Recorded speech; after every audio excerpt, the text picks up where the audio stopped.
मेरी कहानी। आज इस बात को लगभग 1 महीना हो चुका था कि हम लोग संतानघाट के काली मंदिर में रह रहे थे। इस 1 महीने में पापा की फैमिली में से हमें देखने के लिए कोई भी नहीं आया। हमारा हाल चाल भी किसी ने नहीं पूछा। फिर भी जैसे तैसे पापा रिक्शा चलाकर हम सबका पेट पाल रहे थे। कुछ समय बाद पापा ने दिगदौर गांव के अंदर एक छोटा सा मिट्टी का घर ले लिया। वह घर बहुत सुंदर नहीं था, लेकिन हमारे लिए काफी था। उसमें एक कमरा था और साइड में एक छोटा सा किचन भी था। उस छोटे से घर में हम 5 लोग, मैं, मेरे 2 भाई, एक दीदी और पापा आराम से रह सकते थे।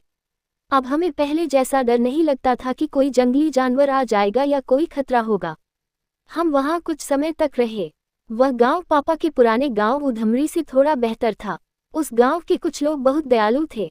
कई बार ऐसा होता था कि वे हमें खुद ही खाने पीने के लिए बुला लेते थे और हमारी मदद करते थे। पहले ऐसा नहीं था। दादी के घर में मुझे खाने पीने की चीज़ों के लिए कई बार डांट भी सुननी पड़ती थी। जब पापा रिक्शा चलाकर खाना नहीं ला पाते थे तो हमें चाची से मांगना पड़ता था और उसके बदले बहुत ताने सुनने पड़ते थे। लेकिन यहाँ ऐसा नहीं था। यहाँ लोग हमें इज्जत से बुलाकर खाना खिलाते थे। सबसे बड़ी खुशी की बात यह थी कि यहाँ पापा की सौतेली माँ रहती थी, जो मेरी दादी थी। वह मेरी सगी दादी से भी ज़्यादा अच्छी थी। उनकी अपनी हालत भी बहुत अच्छी नहीं थी, फिर भी उनके पास कटहल के पेड़ थे। वह हमेशा हमें पेड़ से तोड़कर कटहल खिलाती थी और हमारा हाल चाल पूछती रहती थी। जब भी हमें भूख लगती थी, मैं उनके पास चली जाती थी और उनसे कटहल मांगकर खा लेती थी।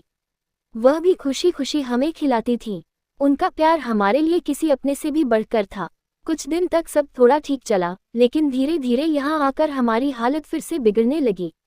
पापा को घर का किराया देने में दिक्कत होने लगी। उस समय ऐसा था कि रिक्शा बहुत लोग चलाते थे, इसलिए हर दिन सवारी मिलना आसान नहीं होता था। कई बार पूरे दिन में सिर्फ 100-200 रुपये ही मिल पाते थे और कई बार वो भी नहीं मिलते थे।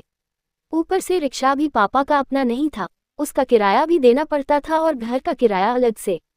इन सब के कारण बहुत ज़्यादा परेशानी होने लगी। ऐसे समय में पापा ने अपने हिस्से का खाना हमें देना शुरू कर दिया ताकि हम भूखे न रहें। वो खुद भूखे रह जाते थे। कई बार वो बस भांग की 2 घूंट लेकर अपना मन शांत कर लेते और बिना खाए सो जाते थे। धीरे धीरे पापा की हालत भी खराब होने लगी। वो बहुत चुप रहने लगे थे, न किसी से बात करते न कुछ कहते, बस एक कोने में बैठकर चुपचाप छिलम पीते रहते और गहरी चिंता में डूबे रहते। लेकिन फिर भी पापा ने हार नहीं मानी। एक समय ऐसा आया जब हालात इतने खराब हो गए कि पापा हमें उसी गांव में छोड़कर काम की तलाश में बाहर चले गए। उस घर में मैं, मेरी दीदी और मेरे 2 भाई रह गए। हमारी हालत बहुत बुरी हो चुकी थी। हमारे पास खाने के लिए कुछ भी नहीं था। अगर कोई हमसे पूछता कि भूख क्या होती है तो हम सच में उसे बता सकते थे, क्योंकि हम उसे जी रहे थे। उस समय हमारे घर में फ़ोन भी नहीं था। बहुत मुश्किल से जिस जगह पापा काम करने गए थे वहाँ के लोगों के जरिए हमने उनसे संपर्क किया। फिर पापा ने किसी के हाथ से हमें 300 रुपये भिजवाए। उस पैसे से हमने राशन खरीदा। हम चारों भाई बहनों ने किसी तरह वो पैसा कुछ दिन तक चलाया, लेकिन 100-200 रुपये आखिर कितने दिन चलते। फिर हमारी हालत और ख़राब हो गई। एक दिन ऐसा भी आया जब मैं और मेरा बड़ा भाई मिर्च तोड़कर पानी में नमक मिलाकर पीने लगे ताकि पेट भरने जैसा लगे। छोटे भाई को कभी कभी कोई 1-2 बिस्कुट दे देता था या कोई थोड़ा बहुत खाना खिला देता था, लेकिन हम चारों भाई बहनों में से हर किसी को पेट भर खाना मिलना बहुत मुश्किल था।